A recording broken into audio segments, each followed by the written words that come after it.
João 3, versículo 13 e 14. 13 diz assim: ora, ninguém subiu ao céu, senão o que desceu do céu, o Filho do Homem que está no céu. E como Moisés levantou a serpente no deserto, assim importa que o Filho do Homem seja levantado. Vamos lá novamente, principalmente 14. Versículo 14. E como Moisés levantou a serpente no deserto, assim importa que o Filho do Homem seja levantado. Amém?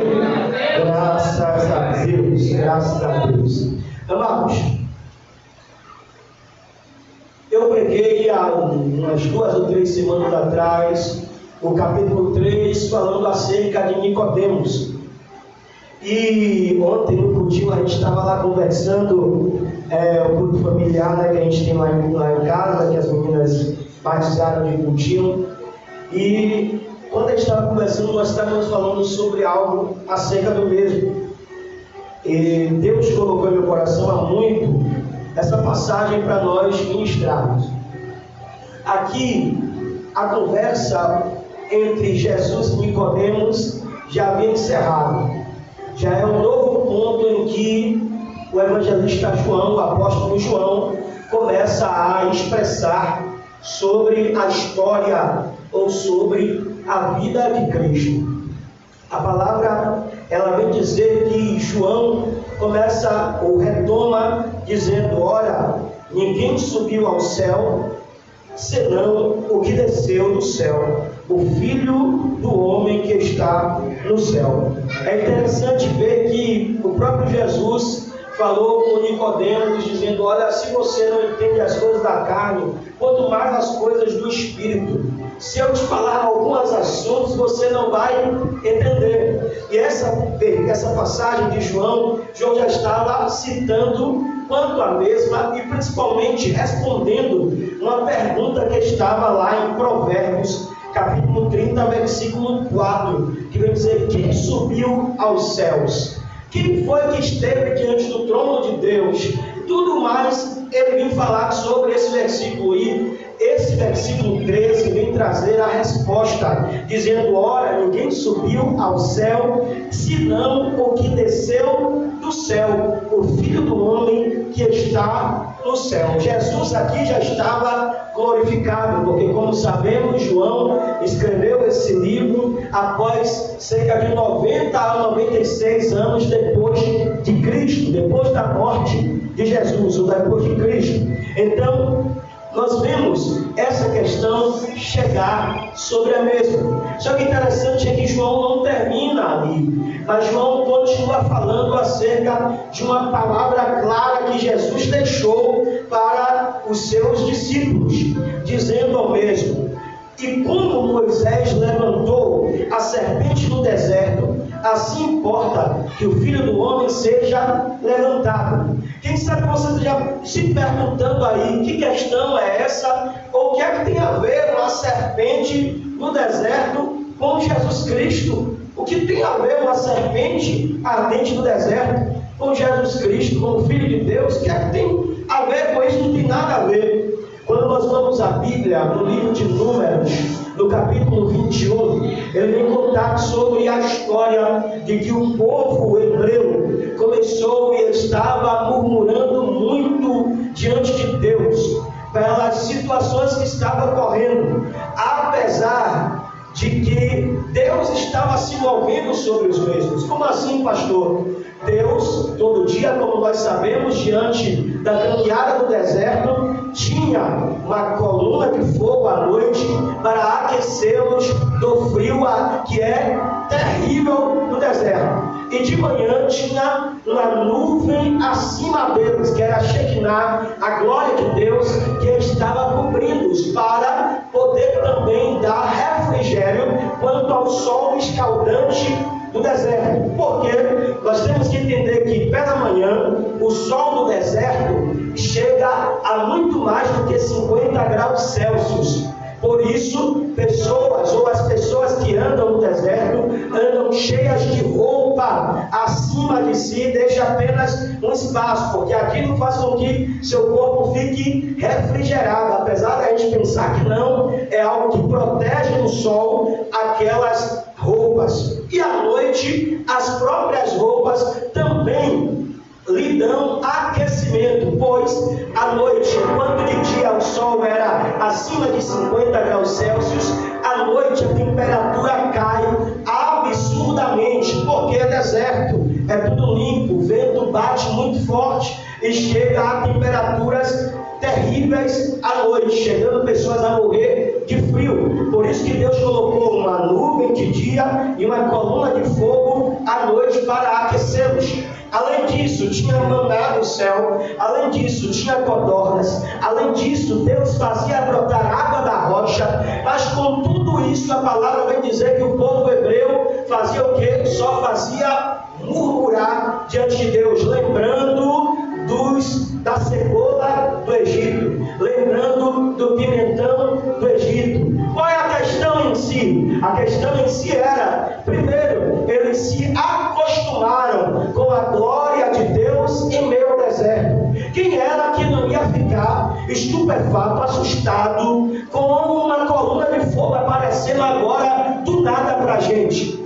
Todo mundo ia ficar, meu Deus, glória a Deus, nós estamos sendo aquecidos, mas eles simplesmente se acostumaram com a mão de Deus, com a provisão de Deus, com o agir de Deus, e simplesmente lembrava de tudo que era lá atrás, simplesmente lembrava de tudo que era distante, porque eles reclamavam tanto, dizendo, já estamos enjoados de que? De comer maná. É maná de manhã todo dia, é maná colhendo todo dia de manhã para comer manhã, tarde e noite, é maná todo dia, só no sábado que não tinha maná, porque tinha que colher da sexta duplicado, mas todo dia maná, mas a gente não aguenta mais maná, nós queremos comer carne, e começam a criticar Moisés, dizendo, quem dera, Moisés, nós estivéssemos ainda no Egito para comer as cebolas. Você parou para pensar isso? Quem é que gosta de comer só cebola?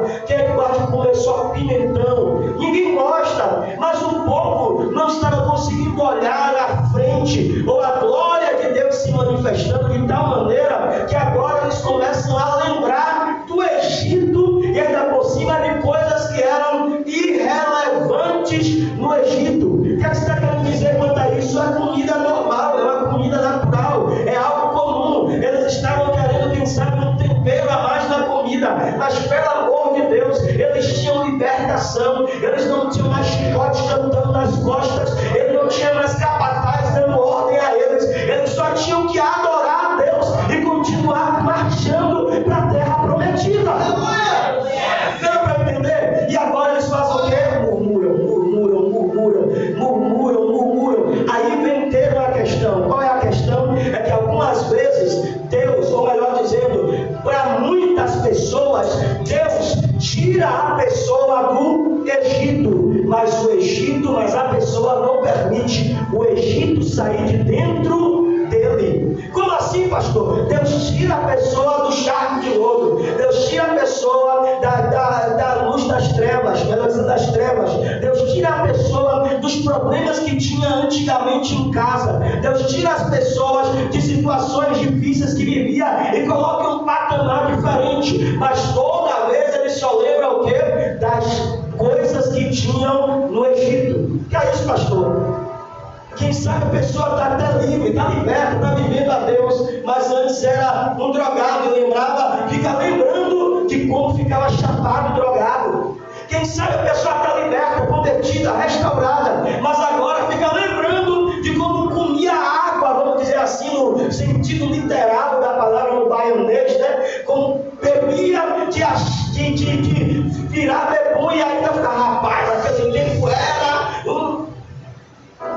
Quem sabe a pessoa fazia coisa errada, roubava, traficava antes, e agora, porque não tem o mesmo dinheiro que tinha antigamente, lembrava, não, mas agora eu tenho, antes eu tinha tudo que eu queria, mas agora eu servindo a Deus, não tenho tudo que eu quero. Como a gente já viu alguns, que é isso?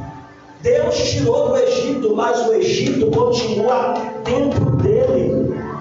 Deus me tirou e te tirou do lamaçal do pecado para colocar diante de Deus. A palavra do Senhor vem nos dizer que o Senhor nos transportou do império das trevas para nos colocar diante do reino do seu divino amor. Está dando para me entender?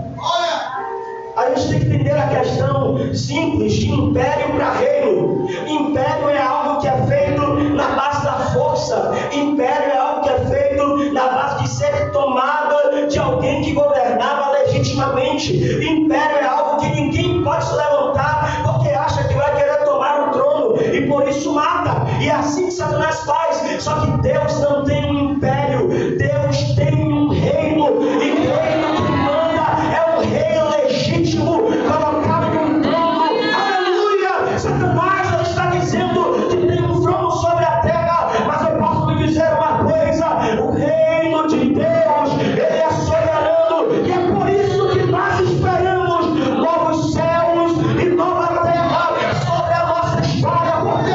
Porque ele vive, porque ele reina, porque ele é rei dos reis e Senhor dos senhores. Aleluia!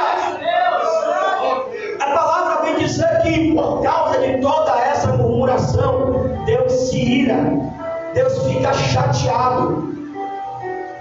E agora, pastor, a Bíblia diz que Deus envia serpentes ardentes naquele lugar.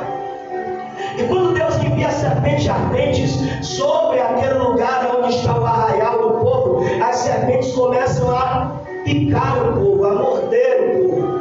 E todos aqueles que eram mordidos morriam. Era algo instantâneo. Só que agora o povo começa a ver toda aquela situação ocorrendo. E o que é que eles fazem? Moisés, pecamos contra Deus, falamos o que não era devido, e agora Deus mandou situações difíceis para a nossa vida porque nós pecamos. Ora a Deus por nós. Deixa eu abrir um parêntese aqui e voltar na situação. Entenda, a consequência veio para a vida do povo hebreu porque eles simplesmente murmuraram diante das circunstâncias que estavam vivendo. Deixa eu te falar algo: a circunstância sua e minha pode estar difícil, mas por favor, não murmure, não reclame, não fale mal. Por quê, pastor? Porque Deus está no controle, e se nós murmurarmos, vai ficar mais difícil de passar pelo processo de Deus. Deus tem algo preparado para a nossa vida, mas o que nós devemos fazer é adorar a todo instante, adorar em todo tempo. Por que, pastor, você está dizendo isso? Porque a palavra é simples em dizer que todas as coisas, ele não está falando que 50% das coisas, 70, 75, 80, 90 ou 99% das coisas. Ele está dizendo todas as coisas, 100% das coisas que existem sobre nossa vida é para nós nos regozijarmos. Que é isso, pastor? Celebrarmos a Deus. Todas as coisas cooperam para o bem daqueles que amam ao Senhor. Que é isso, pastor? A situação está difícil, mas se você ama a Deus, vai cooperar para a sua vida com Ele. A situação está estreita, mas se você ama a Deus, vai cooperar na sua história com Ele. Vai cooperar. Por quê, pastor? Porque a palavra também fala no livro de Romanos, capítulo 8, que nada pode nos separar do amor de Deus. O que ele fala? Será nudez, será fome, será perseguição, será tribulação. Nada pode nos separar do amor de Deus. Independente de como esteja a sua história hoje, a dificuldade que você está passando não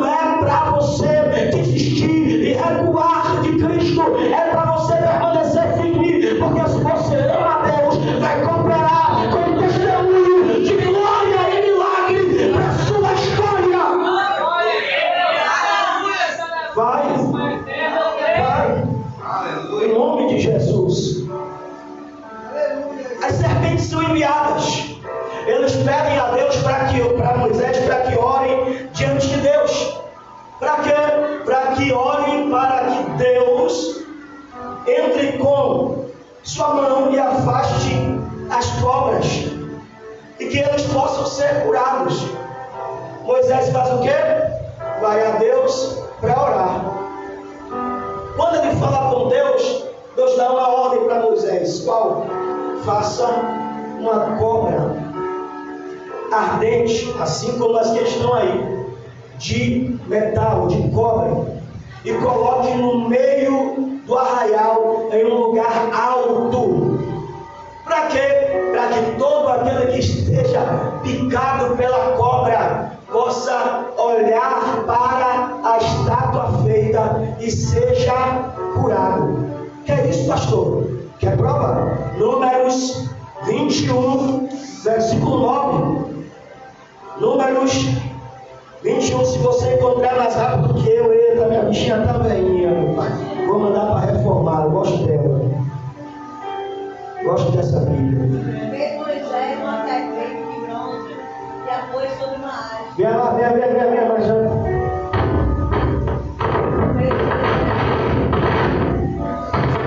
Fez Moisés uma serpente de bronze e a pôs sobre uma haste. Sendo alguém mordido por alguma serpente, se olhava para a de bronze e sarava. Sendo alguém mordido por essa serpente, olhava para a de bronze e sarava. O que está dizendo, pastor? Agora vem Jesus e começa a dizer: olha, só para um caso, tá? O pastor está falando Bíblia para estar aqui, não. Está com essa daqui toda acabadinha. Só para acabar na situação, ele olha e faz o quê? Bota a cobra, coloca a estátua de bronze lá, a cobra, e todos que olharem serão curados. Mas a gente vê tudo aquilo e o que acontece? O povo vai, observa e é curado. Mas pastor, vem agora Jesus, olha para eles e diz: assim como Moisés levantou a serpente de bronze no deserto, assim é necessário que o Filho do Homem seja levantado sobre a terra.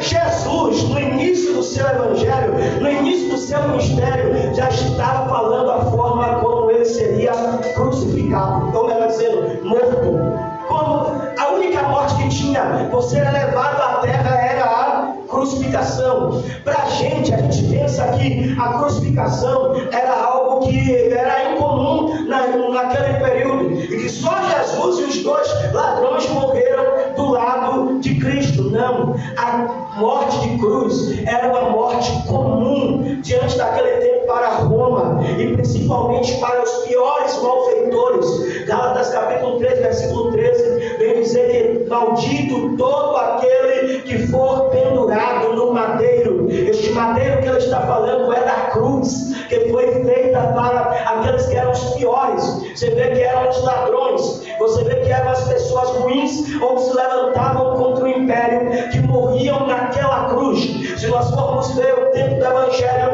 os mártires foram alguns também martirizados na cruz. O apóstolo André morreu na cruz, e por isso vem ter uma cruz chamada de Cruz de Santo André, que era uma cruz em forma de X. O apóstolo Pedro morreu crucificado, ia ser crucificado em pé que nem Jesus, mas para não ser crucificado em pé que nem Jesus, ele fala: não, eu não sou digno de morrer como meu mestre, me crucifique só que de cabeça para baixo. Assim não vai ter igualdade com Cristo. Ele faz uma diferença diante de Deus, porque a cruz era algo específico para Jesus Cristo de Nazaré. Ele sabia como iria morrer, e por isso ele falou: é necessário que seja levantado no madeiro. Mas qual a intenção de ser levantado no madeiro? Não era só porque nós sabemos que ele levou a cruz de uma pessoa que não era dele, que era de Barrabás,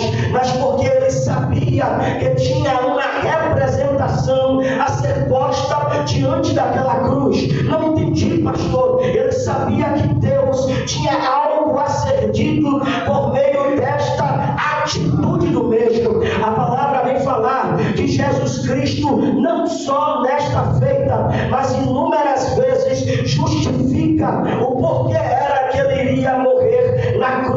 Calvário, porque a cruz do Calvário, quando alguém morria em Jerusalém, ele não era posto num lugar baixo como nós. E pense comigo aí, nós temos aqui a cidade baixa e a cidade alta. Imagine comigo, a Bíblia vem dizer no livro de João, capítulo 19, que ele, tomando a cruz, seguiu para o monte chamado Calveira ou Calvário. Ele anda pelo Gólgota para poder subir ao monte e ser crucificado. E a palavra vai dizer que de lá de cima toda a multidão da cidade podia ver quem estava sendo crucificado naquele lugar. E eu posso lhe dizer algo: Jesus sabia o porquê ele tinha que morrer assim. João capítulo 8, versículo 28, ele vem dizer desta forma para a nossa vida. Ele vem falar, João 8, 28, disse-lhe Jesus: quando levantardes o Filho do Homem, então conhecereis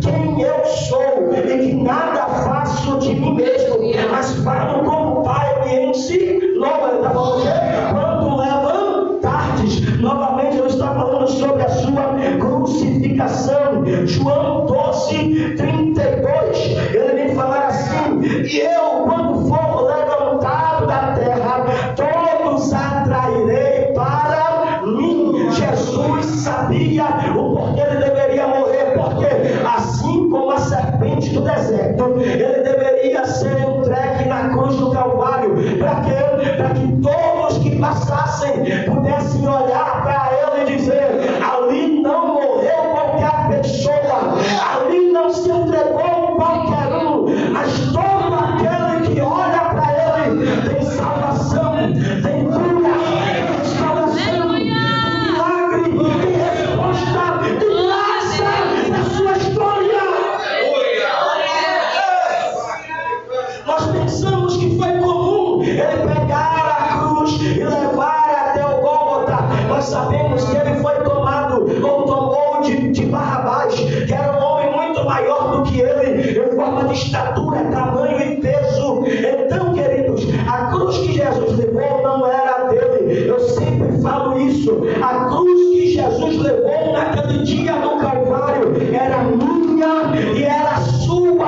A cruz que Jesus levou no Calvário era ele dizendo: eu tomo o lugar de vocês nesta propiciação, eu tomo o lugar de vocês neste sacrifício. Glória! Sabe o que eu estou dizendo? É que Deus olhou para mim, para vocês terem, dizendo: eles um dia vão olhar para a cruz e não vai ser mais a cruz que vai ter alguém no meio, como alguns ainda olham. É para uma cruz que está vazia, é para uma cruz que não tem mais ninguém naquele lugar.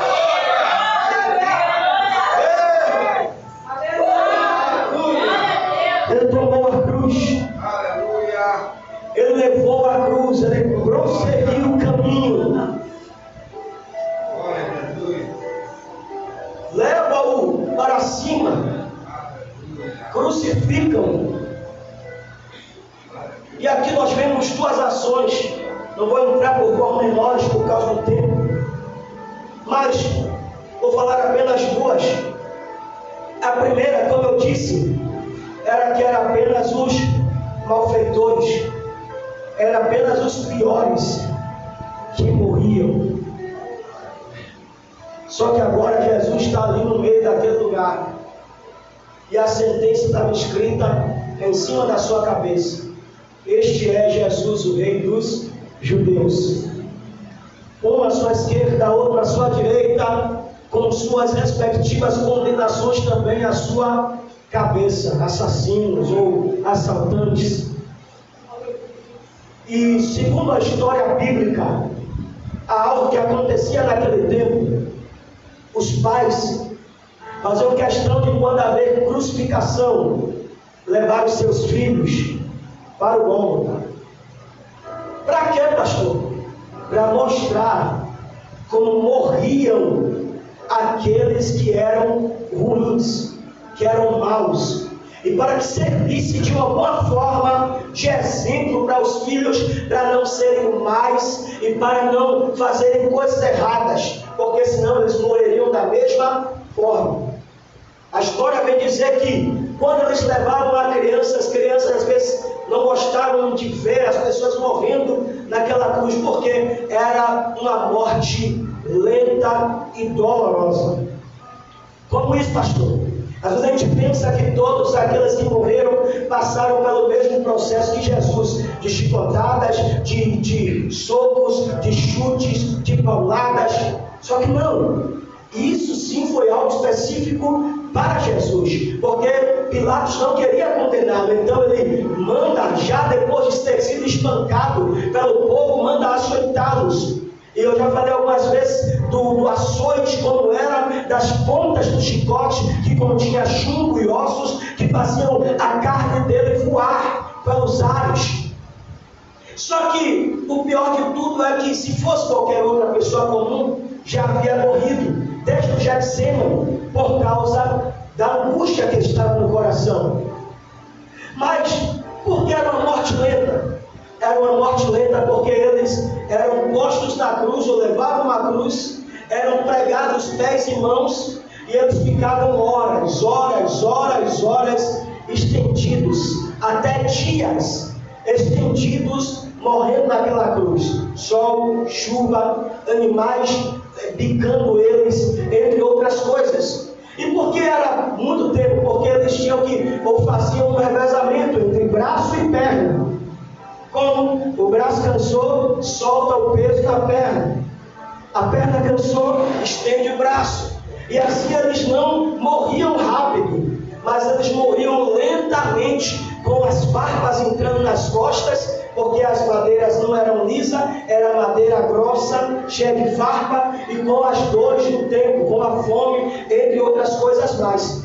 É justamente por isso que pegam os dois soldados, que era o tempo da Páscoa, que ia ser celebrado no domingo, e quebram os joelhos dos soldados, porque eles não teriam mais condições de fazer o revezamento entre perna e braço. Quebrou a perna, eles não tinham como apoiar, e ia morrer asfixiado. E foi o que aconteceu. Mas havia uma profecia para Jesus de que nenhum dos seus ossos seriam quebrados. E quando eles vêm até Jesus, Jesus já entregou o seu espírito, já morreu. E por isso eles colocam a lança no lado de Jesus. Mas, encerrando a questão, as crianças não queriam olhar, e os pais forçavam elas a olhar. Mas, contudo, no meu ponto de vista era, qual a expressão de ver alguém dizendo, olha aí esse? Imagine comigo, o pensamento de pregador, como fala Camila.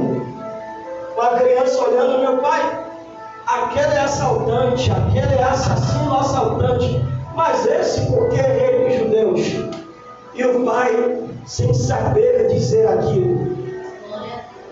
E o pai só dizendo, não, porque ele tentou se levantar como um rei, mas sem explicação para dizer aquilo. E a Bíblia vai dizer que quando Jesus entregou o Espírito, houve um terremoto sobre a terra, a luz se enegreceu, houve uma treva sobre o dia, e todo mundo teve, principalmente o centurião que estava ali, teve que reconhecer, este realmente é o Filho de Deus. O que você está querendo dizer com isso, pastor? O que eu estou querendo dizer é que se passou mais de 2000 anos e nós continuamos lembrando desta cruz, e principalmente lembrando que a cruz que estava no meio foi uma cruz diferente, foi uma cruz que estava ali, que não era da mesma forma que os outros, que foi uma cruz que até hoje, quando nós olhamos, nós conseguimos ser restaurados. Por quê, pastor? Porque a serpente nos picou. Porque a serpente, quem é a serpente, pastor? Gênesis capítulo 3, a serpente é a pior e mais sagaz dos animais do jardim do Éden. Apocalipse vem dizer que o quê? É a antiga serpente, o dragão, aleluia. Que é isso, pastor? A serpente nos picou, porque nós éramos maus, nós éramos ruins, nós não tínhamos nada de bom, nós não tínhamos valor algum. Mas, pastor, eu não fumava, eu não bebia, eu não me drogava, eu não fazia nada de errado, mas o nosso DNA do pecado está dentro de nós desde Adão, e por isso ele vem dizer que o que nos separa de Deus são as nossas transgressões, os nossos pecados. O que está dizendo, pastor? Eu estou dizendo que nós olhamos para a cruz de Cristo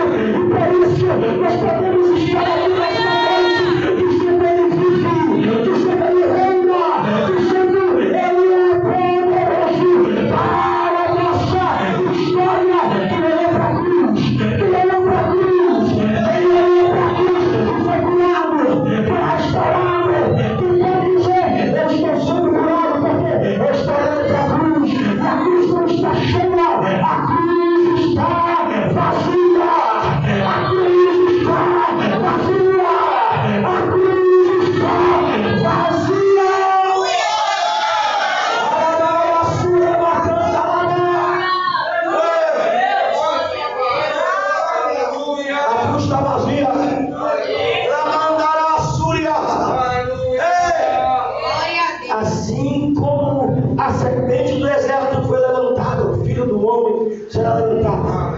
E quando o filho do homem for levantado, todos atrairei para mim. Glória!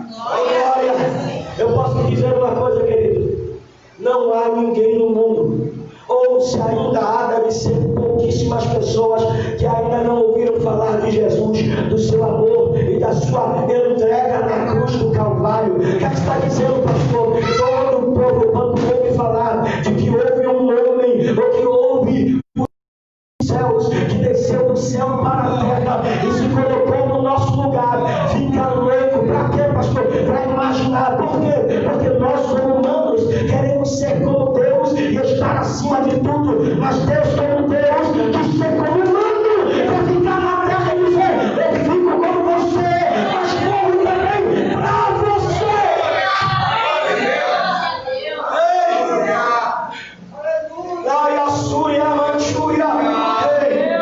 Não há ninguém na face da terra que não ouça dizer: há um Deus que está em cima da cruz.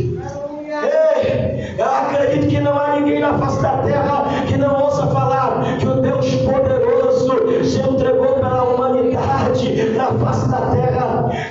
Eu acho que o povo ainda se lembra que quando vai em Jerusalém e chega diante do sepulcro e costuma ler lá no sepulcro dizendo: ele não está mais aqui, ele ressuscitou. Aleluia! Ele ressuscitou, que é isso, pastor? Então deixa eu lhe dizer: Buda morreu e está enterrado, Maomé morreu e está enterrado, o Papa morreu e está enterrado, Kardec morreu e está enterrado, os grandes dessa terra morreram e estão enterrados, mas o Jesus Cristo de Nazaré morreu, mas ao terceiro dia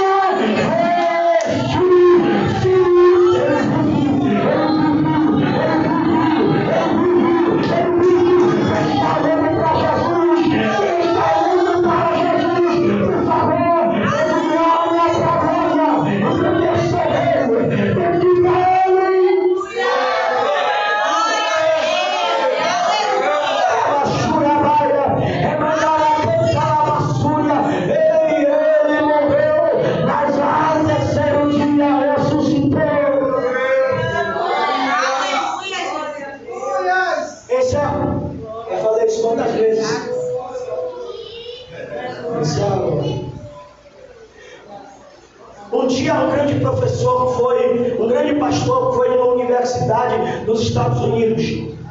E chegando nessa universidade nos Estados Unidos para falar sobre Jesus, havia um povo que estava como ateu, vivendo lá como ateu diante daquele lugar. E chegando diante do professor, depois dele falar a sua preleção, perguntou: pastor, vocês adoram a este Jesus que dizem que fez, que morreu na cruz do Calvário, mas ele era tão pobre, que não tinha nenhum túmulo para ser enterrado, que foi necessário pegar o túmulo de alguma outra pessoa para colocá-lo ali dentro. O professor disse, o pastor disse que parou, começou a pensar e Deus trouxe na hora a resposta dizendo: meu filho, para que Jesus vai ter comprado um túmulo se ele sabia que ele iria passar apenas 3 dias dentro daquele lugar? Não há necessidade de túmulo. O que está dizendo, pastor? É que o túmulo era emprestado, mas Jesus estava dizendo: não tem necessidade de túmulo, porque eu vivo para sempre e eternamente. A função é apenas eu entregar para a humanidade e dizer que em mim há salvação e vida.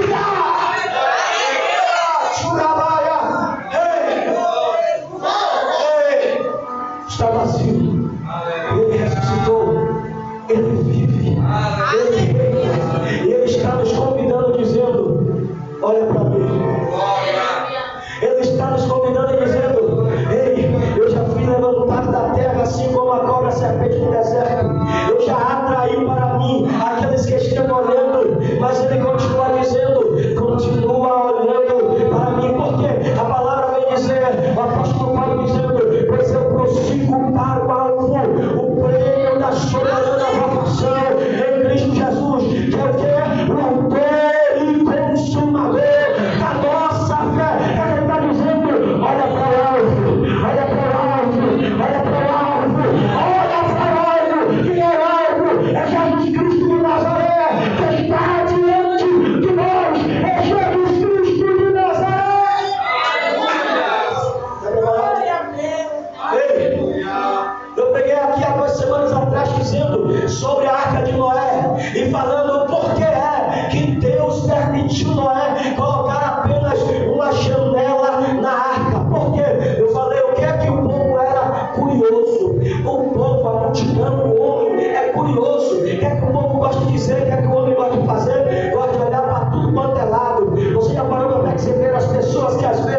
estão fracas na fé. A justificativa dele é: mas é porque o irmão fulano de tal está pecando, é porque pecando está fazendo errado, é porque uma outra pessoa na minha rua diz que é crente, mas vive todo torto, todo errado. Ei, desculpa, sabe por quê? Desculpa, porque está olhando para o redor. Deus está dizendo: meu filho, coloca uma janela única para a sua arca. Qual é a janela única? Para cima, para o céu, para a glória, para a presença de Deus, para a graça de Deus, para a unção de Deus, para a palavra de Deus. Ei, pelo amor de Deus, se você está parando para olhar para as pessoas que estão ao seu redor, Jesus te convida. A salvação não vem das pessoas, a salvação não vem do seu discípulo, a salvação não vem do atribulado que fala mal de você, a salvação não vem do seu marido, a salvação não vem da sua esposa, a salvação do Deus que consumará Jesus, que está esperando a salvação. Abra a boca da glória, a nossa glória.